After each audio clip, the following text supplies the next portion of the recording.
رب قد آتيتني من الملك وعلمتني من تاويل الأحاديث فاطر السماوات والأرض أنت ولي في الدنيا والآخرة توفني مسلما وألحقني بالصالحين. بسم الله الرحمن الرحيم. الحمد لله رب العالمين والعاقبة للمتقين ولا عدوان إلا على الظالمين. weli waxaan ku dhex jirnaa kitaabkii xisnulmuslimka oo arkaartii kitaabka iyo sunnada ah ducaau nibaaxi lkilaabi eeyaha haddii ay qayliyaan bileyli habeenkii wixii lagu ducaysan lahaa idaa samictum buu dhahay nebiga haddaad maqashaan nubaaxa alkilaabi eeyaha qayladooda iyo wanahiiqa alxamiiri dameerka qayladiisa bileyli habeenkii fatacawaduu billaahi ilaahay magangala minhunna xaggooda waayo fa inahunna ayagu yarayna waxay arkeen maa laa tarawna waxaadan adinku arkaynin, waxaadan idinka u jeedin ayay ayagu u jeedaan ay arkeen. macnaha shaytaanka loola jeedaa innahu yaraakum huwa wa qabiiluhu min xaysu laa tarawnahum. shaydaankii qabiiladiisa meel aysa idinka ka arkeen ayay idinka arkayaan buu dhahay ilaahay. marka eyga qayladiisa iyo dameerka qayladiisa labadaba ilaahay ayaa laga magan galaa. diiqa waxaan soo tilmaannay haddii uu qayliyo ilaahay fadligiisa weydiista malag ayuu arkay. dameer hadduu qayliyo fatacawaduu billaahi min ashaytaani fa inahu ra'aa shaytaana, shaytaan ayuu markaa arkay dameerke. eygana waa la mid. sidaa darteed ayaa xadiis wuxuu noo tilmaamayaa ducadan in lagu ducaysto oo macnaha laga wada in ilaahay laga magan galo subxaanahu wa tacaala. adducaau duco waaye liman sababtahu qofkii aada cayso. matalan qofka muslimkaa waxaa dhici karta mararka gobol ka mida inay qaladaad ka dhacaan, inay shadmo iyo aflagaada noocaasi ka dhacdo. qaala sala allahu calayhi wasalam, rasuulku wuxuu yidhi allaahuma ilaahayow fa ayumaa mu'min walba oo sababtuhu aan caayay fajcal daalika uga dhig arrintaa lahu asaga qurbatan dhowaasho ilayka xaggaaga yowma alqiyaamati maalinta qiyaamaha. rasuulka wuxuuna barayaa ducadii aan ku ducaysan lahayn haddii shatmo iyo aflagaado ay naga dhacdo qof muslima dhexdeeda. waxaad dhahdaa ilaahayow mu'min walba oo aflagaado aan gaarsiiyey inuu kugu soo dhowaado markaa uga dhig yowma alqiyaamati maalinta qiyaamo hawaabii ajir ka sii maa yaquulu wuxuu dhihi lahaa almuslimu qofka muslimkaa idaa madaxa almuslim marka uu muslim ammaanaayo. waxaad rabtaa inaad qof ammaanto seed markaa dhihi lahayd. qaala sala allahu calayhi wasalam, rasuulku wuxuu yidhi idaa kaana axadukum axadkiin haddii uu ahaanaya maadixan qof ammaanaya saaxibahu saaxiibkiisa waa inuu iska dhaafo. hadduu dhaafi waayo laa maxaalata shaki la'aan ay noqoto oo laga maarmi waayo falyaqul ha yidhaahda axsibu fulaanan hebel waan u malaynayaa wallaahu xasiibuhu ilaahay ayaa xisaabihiisa ahe. inuu hebel fiican yahay oo qof fiican yahay ayaan u xisaabanaa. ilaahay ayaa sirtiisa og. wallah usakiya u ammaani maaya cala allaahi ilaahay korkiisa axad aan u ammaanaya ma jira. axsibuhu waan u malaynayaa in kaana waa haddii yaclamu uu yahay mid ku og daaka sidaa inuu yahay kada wa kada ayuu yahay dheh. hebel wallaahi saas iyo saas inuu yahay ayaan u malaynayaa. waa axsibu inaad markaa dhahdo. ilaahay baa xasiibihiisaa. ilaahay axad aan u ammaanayaa ma jiro subxaanahu wa tacaala. falaa tusakuu anfusakum huwa aclamu biman ittaqa. naftiina ha dahirinina, ilaahay ayaa yaqaana qofka taqiga ah ee cabsida markaa ku socdee. ilaahay asagaa markaa yaqaana. sidaa darteed qofka inuu qof kala ammaano waa mamnuuc. haddii lagama maarmaan ay noqoto qofkan in la ammaano ma ahee si kale xaaladdu ay noqon weyso, wallaahi hebel qof fiican inuu yahaanu arkaa dheh. ilaahay baase xasiibihiisaa. maa yaquulu lmuslimu muslimku wuxuu dhihi lahaa idaa zukiya haddii la taskiyeeyo. haddii la ammaano waa lagu ammaanay seed dhahaysaa. maanta ammaanta waxaan ka qaadnaa kibir iyo isla weyni. allaahuma laa tu'aakhidnii dheh ilaahow ha ii qabanin bimaa yaquuluuna waxyaabaha ay idhahayaan ama ay ku hadlayaan. waqfir lii ii dhaaf maa laa yaclamuuna waxaysan iga ogeyn. wajacalnii khayran mimaa yadunnuuna khayr iiga dhig waxay iiga malaynayaan malaha ay ii malaynayaan khayr iiga dhig ii dembi dhaaf dembiga aan sameeyo iigu aysan ogeyn oo iigu kor ammaanayaan sidaa ayuu qofku dhahaa haddii markaa la ammaano allaahuma laa tu'aakhidnii ilaahayow ha ii qabanin bimaa yaquuluuna waxa ay ku qowlayaan waqfir lii maa laa yaclamuuna waxaysan ogeynna iiga dhaaf wajacalnii iga yeel khayran mimaa yadunnuuna waxay ii malaynayaan kayfa yulabbii sidee buu u talbiyeysanayaa almuxrimu qofka muxrimkaa fi lxaji aw alcumrati xajka iyo cumrada talbiya loo baahan laf ahaanteeda dadka gobolka midaba ku baraarugsana in labeeg la akrinayo cumrada marka la cumraysanayo waa la talbiyeysanaa waxaad leedahay labayka allaahuma labayka labayka laa shariika laka labayka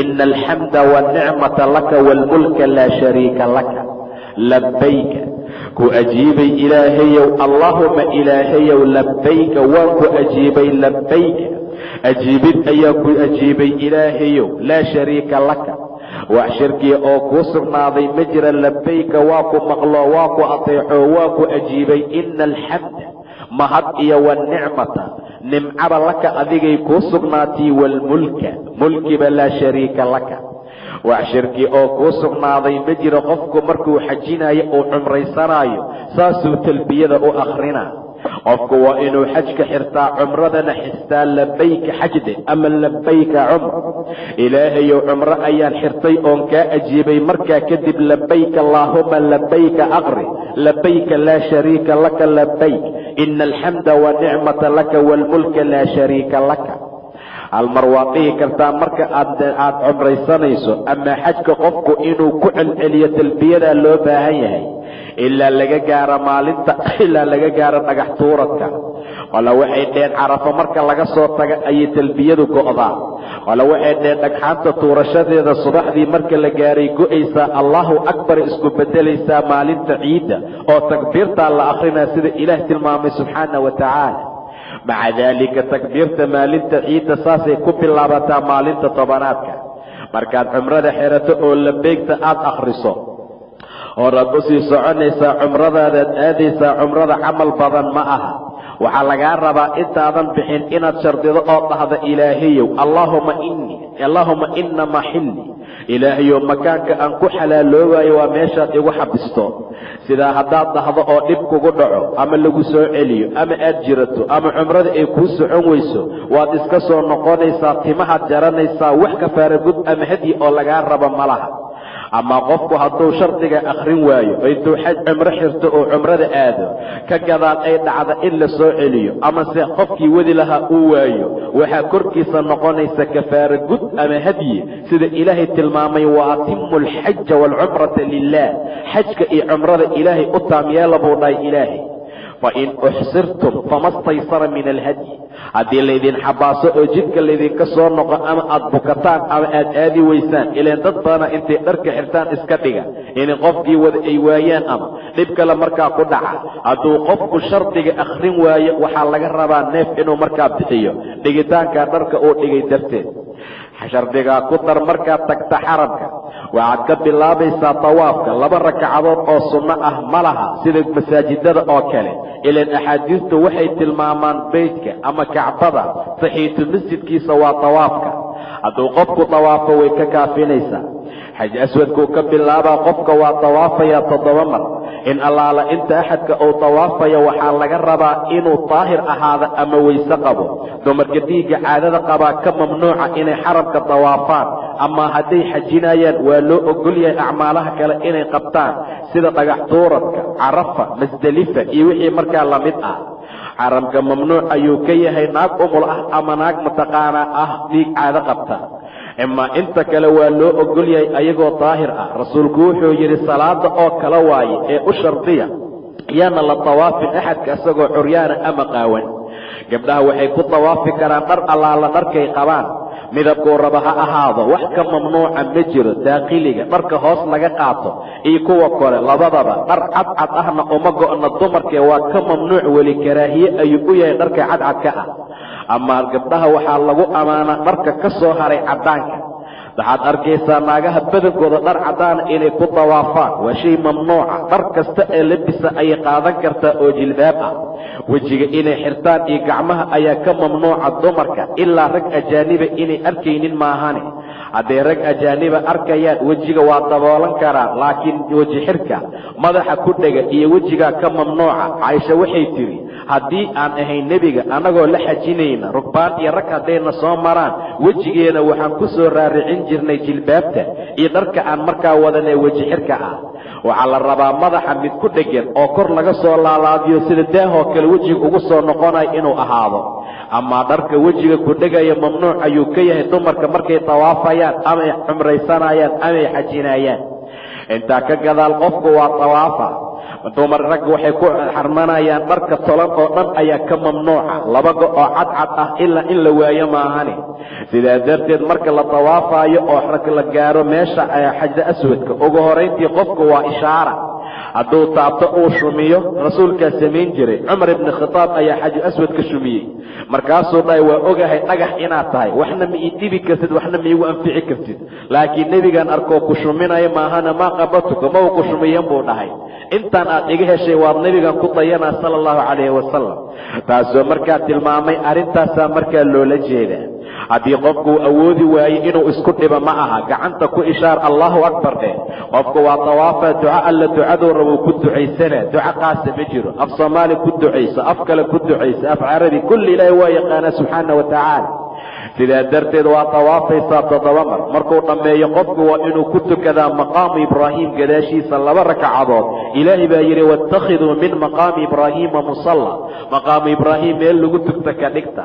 haddii zaxmay tahay oo meel kale aad weysa meel kastoo ka mida ayaad ku tukan kartaa, dhibaata ma laha. rakcada koowaad waxaad ku akhrinaysaa faatixa iyo qul yahalkaafiruun. rakcada labaad faatixa iyo qul huwa leh. taa waxaa loola jeedaa shirki la'aan waayo. sanab 360 asnaamaa lagu caabudi jiray kacbada. maanta wixii ka dambaysa ma jiray qul huwa allaahu axad allaahu samad. waa aayadaha tilmaanta ilaah iyo sifooyinka tilmaama. intaa ka gadaal waxaad aadaysaa safa iyo marwa. waa tawaafaysaa safa ka bilow, marwa ku xiji. sidaa ayaa la yeelaa rukniga hoos markuu u soo dega axadkoo waadiga uu yimaado. labada lambee cagaaran qofku waa ordaa, raggaa ordee, dumarka orodku waa ka mamnuuc. sidaa darteed 7 markaa dhamayso qofku waa gaabsanaa ama waa xiranaa. labada xaaladba dumarku ayagu waa inay gaabsadaan keliya oo xirasho korkooda maa cimrada intaasay ku eg tahay. sidaa darteed labayk allaahuma labayka labayka laa shariika laka labayk ina alxamda wanicmata laka waalmulka laa shariika laka. altakbiiru takbiirtii waaye idaa ataa qofku hadduu yimaado alrukna alaswada rukniga aswadka ah. rukn alaswad waxaa loola jeedaa meesha hadda aan tilmaanay marka uu tawaafaayo. waa meesha xalaamada uu ka bilowda tawaafka.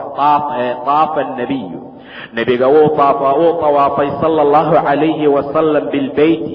beytka ayuu tawaafay calaa baxiirin asagoo rati saaran. kulamaa ata rukna mar kasta oo rukniga uu yimaado iyo xajru aswadka ashaara ilayhi bishayin shay ayuu ku tilmaami jiray cindahu agtiisa ahaaday wakabbara uuna kibaaranayay sala allahu calayhi wasalam.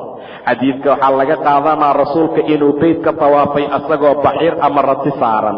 qofku waa ku tawaafi karaa asagoo sariirta saas loogu wado, mashaakil markaa kuma sugna. laakiin mar walba uu rukniga yimaado ul haddaad haysato ku tilmaan, haddaadan haysan gacantaada ku ishaar allahu akbarna dheh. adducaau bayna rukna alyamaaniy waalxajari alaswadi.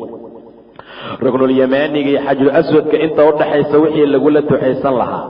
ruknulyamaani waxaa loola jeedaa meesha maqaamu ibraahim markaad sii dhaafto oo xaj ismaaciil aad dhaafto dhanka kale aad ku soo wareegato oo aad u soo dhowdahay meesha xajru aswadka dhinaca ayaa la yidhaahdaa ruknulyamaani. meesha ayaa markaa loola jeedaa mar kastoo meesha qofku uu yimaado wuxuu dhahayaa rabbanaa aatinaa fi dunya xasanatan wa fi alaakhirati xasanatan waqinaa cadaaba annaari.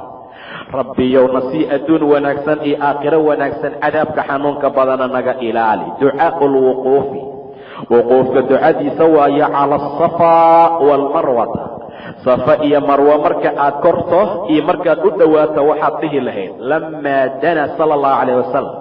markuu u dhowaaday nebiga min asafaa qara'a wuxuu akhriyey aayadda suuratulbaqara ku jirtoo ah ina asafaa waalmarwata min shacaa'ir illaahi faman xaja albayta aw ictamara falaa junaaxa calayhi an yatawafa bihima waman tatawaca khayran faina allaha shaakirun caliim. ina safa waa markaad safa sii kori rabto aad wadi korin, markaad socodka dhammayso balcadda aad sii kori rabto aqri aayadda. ina asafa buurta safa iyo walmarwata, buurta marwa min shacaa'ir illaahi bay ka mid yihiin calaamaadka ilaah. faman xaja albayta qofkii beytka xajinaya aw ictamara ama cimraysanaya falaa junaaxa calayhi korkiisa dembi maa yatawafa bihima inuu ku tawaafo. waman tatawaca khayran qorkii khayr badsada faina allaha shaakirun caliim. abada'u bima bada'a allahu bihi, rasuulku wuxuu yidhi waxaan ka bilaabayaa kuu ilaahay ka bilaabay. ilaah muxuu ka bilaabay? ina asafa walmarwata safuu ka bilaabay. ina almarwata wasafa ma dhihin. waxaad ka bilaabaysaa aayadda say ka bilowday ina asafa fabada'a bisafa. safa ayuu ka bilaabay nebiga, faraqiya calayhi wuu koray xataa ra'a albayta. markaa safa kortisa markii ha ka soo degeen, kor usii soco ilaa beytka aad ka aragto waa kacbade. faistaqbala alqibla, qiblada ayuu qaabilay. fawaxada allaha, ilaahay ayuu waxiday. maxaa waaye ilaahay buu waxiday? waa laa ilaaha ila allah ayuu yidhi. wakabarahu, wuu weyneeyey. waqaala wuxuu yidhi laa ilaaha ila allahu waxdahu laa shariika lah, lahu lmulku walahu alxamdu wahuwa calaa kulli shayin qadiir. laa ilaaha ila allahu waxdahu anjaza wacdah wanasara cabdah wahazama alaxzaaba waxdahu. intaasaad akrinaysaa markaad kor usii korto.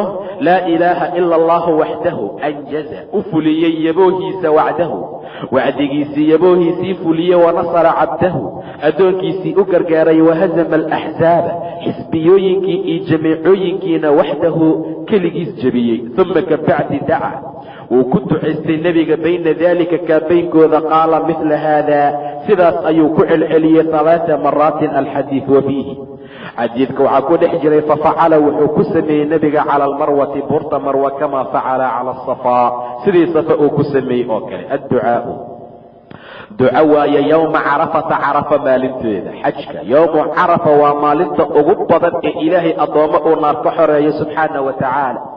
sidaa darteed yowmu carafa waa maalin cajiib badan. yowmu carafa waa maalin ilaahay intuu isu soo qurxiyo addoommadiisa u soo dhowaanayo.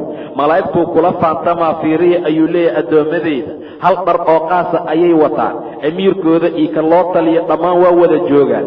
hanigooda iyo faqiirkooda waxaa ka muuqata akbar iyo ashcar. waxay ka yimideen min kulli fajin camiiq. dhammaantood markhaati iiga noqda malaa'igay intii carafo taagan inaan dembiga u dhaafay ayuu dhaha ilaah subxaana wa tacaala. khayru ducaa'i, duca midda u khayr badan waa ducaau yowmi carafata, carafa maalinteeda ducada lagu ducaysto. wa khayru maa qultu, wixii aan idhi ana aniga iyo wannebiyuuna, nebiyaashii oo min qabli igu horaysay midka u khayr badanna waa laa ilaaha ila allahu waxdahu laa shariika lah, lahu lmulku walahu alxamdu wahuwa calaa kulli shayin qadiir. intaasaa carafo lagula ducaystaa. wax allaala waxaad doonto addoon adduun iyo mid aakhirana waa weydiisanaysaa ilaahay. addikru cinda almashcari alxaraami, mashcarulxaraamka agtiisa wixii ilaah lagula xusi lahaa. mashcarulxaraamka intee waaye? maalinta carafo ay dhammaato, qoraxda markay dhacdaa laga soo tagaa. salaada maqribka lama tukanaya maalinta oo masdelifa lagu jamcina. qoraxda markay dhacda dadka carafo waa ka soo dhaqaaqayaan, masdelifa la imaanaa. waa habeenka 10aadka maqribkii cishaha meesha lagu jamcina. waa la seexana habeenka 10aadka. nebiga ciyow ayuu seexday. ileen beri waa yowma xaji alakbar, maalinta xajka weyn oo howl badana la qabana. dhagaxyaa la tuurana, xoolaa la qala, madaxyaa la xiirana, tawaaful ifaadaa la samayna. maalinta 10aad waa maalin camal weyn markaa la qabanayo. sidaa darteed dhaqsu iska seexan jiray nebiga habeenka 10aadka ah. marka salaada subax loo soo kaco waa la tukanaa. waa marka uu mataqaanaa salaada subax u dhasho, dhaqso ayuu u tukan jiray nebiga. maca daalika meesha ayuu qofku jooga, waa laga soo dhaqaaqa. intuu dhagxaanta ka soo qaato wuxuu imaanayaa mashcarulxaraamka sida ilaah tilmaamay subxaana wa tacaala. wadkuru allaha cinda almashcari alxaraami, mashcarulxaraamka agtiisa ilaahay ku xusa waa marka masdelifa laga soo tago. mar allaala marka masdelifa laga soo baxo waa maalinta 10aadka oo dhagxaanta tuurashadeeda loo sii socdo. waaga markuu baryo salaada subax lasoo dugtaa laga soo dhaqaaqaa masdelifa. waxaa kaa hor imaanaya meesha lagu magacaabo waadi batna muxasar, waa meeshii maroodiyaasha lagu xabisay markay damceen inay kacbada ku weeraraan ayaa meesha ilaahay ugu soo diray tayran abaabiila, shimbiro oo koox koox ah. meesha markaad timaada ha fadhiisanin, mana la istaago, orodaa lagu maraa. ilaa nebiga sala allahu calayhi wasalam way noo imaan doontaa, ma istaagin, isla markii waa gudbay meesha. dadaad arkaysaa maanta badna muxasarka iska jiijiifa, waa meeshii dadkii lagu halaagay. shay mamnuuc ah waayo marka badnulmuxasarka aad gudubto mashcarul xaraamkaa ku xiga, meeshaasaad imaanaysaa meesha ilaahay lagu tuugaa ilaa waaga uu xoog uga baryo, qoraxda ay soo baxdo, markaa ka gadaala laga soo dhaqaaqa.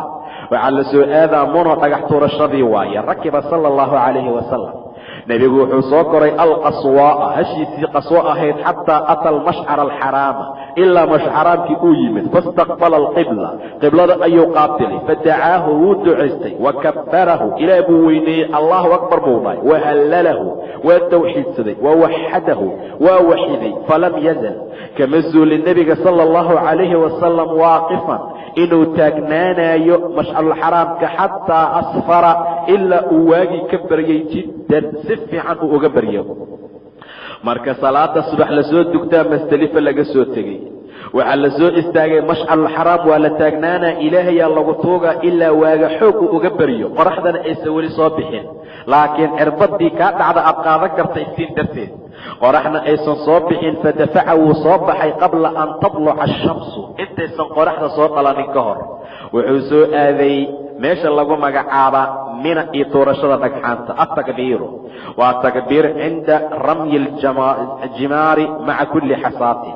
talbiyadii waa go'day, dhagxaantii la tuurana, dhagax kasta markii la tuurayo allahu akbar in la dhaho ayaan ka gelaynaa meeshana. atakbiiru in la takbiirsada cinda ramyi aljimaari, jimaartii dhagxaanta tuurashadeeda agteeda, maca kulli xasaatin, dhagax kasta micigiisa. 7 dhagax intaad hal mar qabatood fardhisa ma aha, mamnuuc waayo xaaladda nooca mana kaa gudayso. maca daalika dhagax walba marka aad tuuraysa allahu akbar, midka kale waa inuu ka daba maraa, ka kale waa inuu ka daba maraa. dhagxaanta la tuurayo waa inay ahaadaan dhagaxa midka farganka lagu rido oo kaleo aad u yaryar, ama xumuska oo kale, kaasaa markaa loogu talagalay. ama dhagax weyn inaad qaadato mamnuuc waayo. dadka waxay u maleeyaan shaydaan inuu meesha fadhiyo, marka 7 dhagax dhammaataa dadka qaarkood inay kab soo qaataan. lacnatullah, shaydaan axnaa noocaas dhahaay, wax kama jira arrintaana.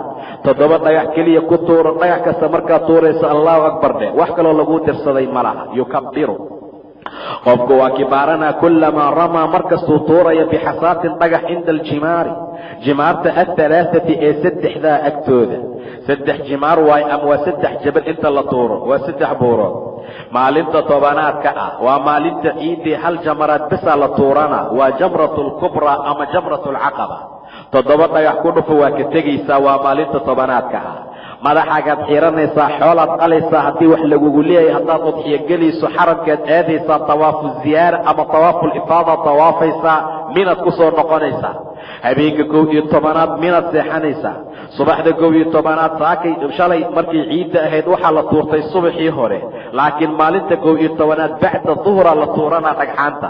3ay noqonayaan, buurta yar ka bilow, ta dhexe ku xiji, tii shalay oo aad tuurato weyneed waa ugu dambaysaa maalinta 11aadka. maalinta 12aad saasoo kale. maalinta 12aad qofku hadduu tuurto waxaa u bannaan inuu iska soo bixi karo, sida ilaahay yidhi, faman tacajala fii yawmayni falaa isma calayhi. 2 maalmood qofkii ku soo degdega falaa isma calayhi. waxaa kuu bannaan inaad soo joogto maalinta 13aad haddana aad soo tuurato. faman ta'akhara falaa isma calayhi, qofkii ta'ahuro 13 soo suga oo haddana intuu jamaraadka soo tuurtay iska soo baxa, falaa isma calayhi buu dhahay ilaahay. liman ittaqaa baa la raacsiiyey. ta'ahurkaa fadli badan macnaha, laakiin labada xaaladba way bannaan tahay. jimaari athalaati, uma yataqadamu, kadib wuu hormarayaa qofka, wayaqifu, waa istaagayaa, yadacu, ilaahay buu tuugaa mustaqbila alqibla, asagoo qiblada qaabilan, raafican yadayhi, gacmihiisa kor u taagaya, bacda aljamrati, jamrada kadib, aluulaa ee hore, waathaaniyati tan labaad. amaa jamratu lcaqabati, jamratu lcaqaba waa buurta weyn, fayurmiiha, wuu tuurayaa qofka, wayukabbiru, waa kibaarana cinda kulli xasaatin, dhagax kasta agtiisa, wayansarif, waa iska soo gadoomaya, walaa yaqifu cindahaa, agteeda lama istaagaayo. maalinta 10aad marka buurta la tuurto ducada ma jirto waa iska soo baxaysaa. maalinta 11aad 3 waaye. tan yar markaad tuurato qiblada qaabil, ilaahay bari. tan dhexe tag, haddana 7 dhagax ku dhufo, qiblada u soo qaabil. inta dadka ciriirigooda ka soo baxdo meel bannaan imow, qiblada u jeeso, ilaahay tuug ka tag. haddana wax yar kadib jamrada ugu dambaysay 3aad tuuro, waa jamratul caqaba. agteeda ha istaaga, waa iska soo dhaqaaqaysaa. macnaha 3 maalmood ama 2 maalmood oo damba saasaa la yeela. ducaau altacajuli waalamru asaari. wax kaa yaabiya markaad aragtii amar fudud waxaad dhihi lahayd subxaana allah iyo allahu akbar. labadaa kala dheh. subxaana allah qofka waa inuu afkiisa caada uga dhigo. wax walba qofku waa inuu subxaana allahi yidhaahdaa. dadka gobol ka mida halqabsi ayay leeyihiin. qof walba waxbaa u halqabsi ah. alla awoowow, alla aabbow, ba-ayay iyo waxyaaba lamid ah. waxaa fiican qofka hadallada fiican inuu ka dhigto oo caado, ama afkiisa uu halqabsi ugala dhigo. subxaana allah, allahu akbar, alxamdu lilah iyo wixii markaa lamid ah. maa yafcalu man ataahu amrun yasuruhu. wuxuu samayn lahaa qofkii amar farax geliya u yimid. kaana nebiyu, nebigu wuxuu ahaa sala allahu calayhi wasalam idaa ataahu amrun, amar hadduu u yimaado yasuruhu ou ku farxo, ow amase yusaru bihi farax gelinaya, khara saajidan, sujuud buu la dhici jiray. shukran lilaahi tacaala, shukran lilaahi, ilaahay shukrin darteed tabaaraka khayrkiisa batay oo watacaala sarreeye. mar allaala wax ka farxiya hadduu u yimaado, rasuulku waa sujuudi jiray sala allahu calayhi wasalam. sujuud ayuu samayn jira. maanta qayilaadaan bixinaa, qofkaa sakareedka ka dhiibnaa, waa la boodboodaa, cayaaraa la sameeyaa, waxyaabo noocaasa. arrin faraxsan hadday noo timaado, arrin noocaasaa la samaynaa. rasuulkana waad u jeedaa, shukri ayuu ilaahay ula dhacaa sujuud, oo sujuuddan waxaa lagu magacaabaa sujuuddii shukrinta. maa yaquulu man axassa wajcan fii jasadihi, qofkii jasadkiisa xanuun ka dareema wuxuu samayn lahaa. meelaa ku xanuuntay maxaad samaynaysaa? marka hore ma gubaysaa? waxyaabo kale maa ku samaynay? takhtarka maad geynaysaa? maya. dac yaddaka gacantaada saar cala aladii meesha korkeeda ta'allama ku xanuunaysa oo min jasadika, jasadkaaga ka mida. waqul dheh bismi illaahi 3 mar. waqul dheh 7 maraatin 7 marna acuudu billaahi wa qudratihi min shari maa ajidu wa uxaadiru. waa raysanaysaa idin ilaaheeye. 3 mar bismi illaahi dheh, 7 marna acuudu billaahi wa qudratihi min shari maa ajidu wa uxaadiru. acuudu billaahi, ilaahay ayaan magan galay, wa qudratihi qudradiisa, min shari maa ajidu, sharta aan helaya xanuunkeedii, wa uxaadiru, taasaan ilaahay ka magan galay dheh. ducaau man khashiya an yusiiba shay-an bicaynayhi, qofkii ka cabsada in indhihiisa uu wax ku asiibo wixii marka uu dhihi lahaa. idaa ra'aa axadukum, ilan cayuumanaasku waa shay dhib badan. waxaa loo baahan yahay dadka wax cayuuma ama dadka wax arka ama shay fiican markay arkaan inay aad iyo aad ula dadaalaan, khayr iyo wanaagna ay markaa ku hadlaan. saasaa markaa la rabaa. qofka markaad shay fiican ku aragto u duceey. waa inaad dhahdaa maasha allah iyo hadallo markaa lamid ah. canug yaraa la dhalaad arkaysa, maca daalika say ilmaha u koran aan u koray, dhaqso koray amase dhaqso soconaaya, dadku waa ku kor hadlaan. kan fiiriya iyo waxyaaba lamid ah. xaaladda noocaas mamnuuc waayo. qofka shay haddaad ku aragto waa inaad ilaahay mahadiisa u samayso una ducayso. walowlaa id dakhalta jannataka qulta maa shaa allah laa quwata ila billah. saasaa markaa la yidhaahdaa. idaa ra'aa hadduu arka axadku xadkiin min akhiihi walaalkii ow min nafsihi ama nafsadiisa, oo min maalihi ama maalkiisa, maa yucjibuhu wax ka cajabgeliya.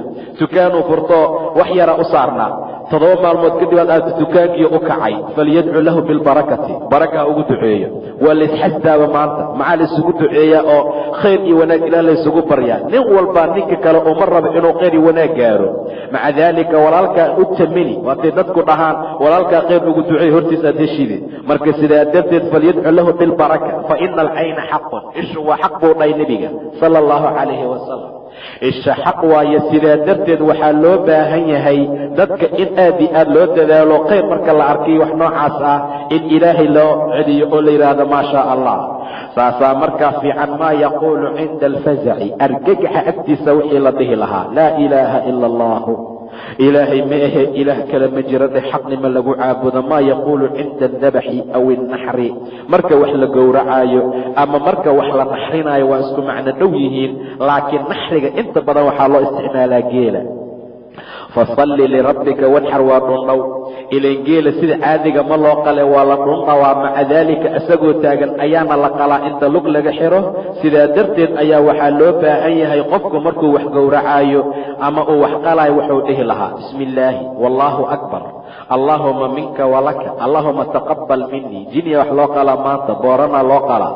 xoolaha qaarkood bisinka waaba dhibaa lagu leeyahay, qaasta nagaa booranaha sameeye iyo kuwa wax laga qaaciyo iyo bisinkao dhanba ma lagu magacaababa. tafsiirkan ku soo marnay. wa ancaamun lam yadkur ismu allaahi calayha, magaxoole ayaa jira ilaahay magaciisa aan lagu qalin iftiraa'an cala allah, ilaah baa lagu been abuuranaa. jinnigii bisinka waa isdhibaa lagu leeyahay, waa arrin dhib badan.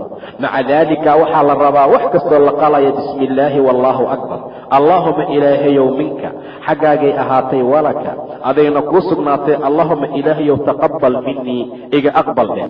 wabilaahi tawfiiq, wallaahu subxaanahu wa tacaala aclam.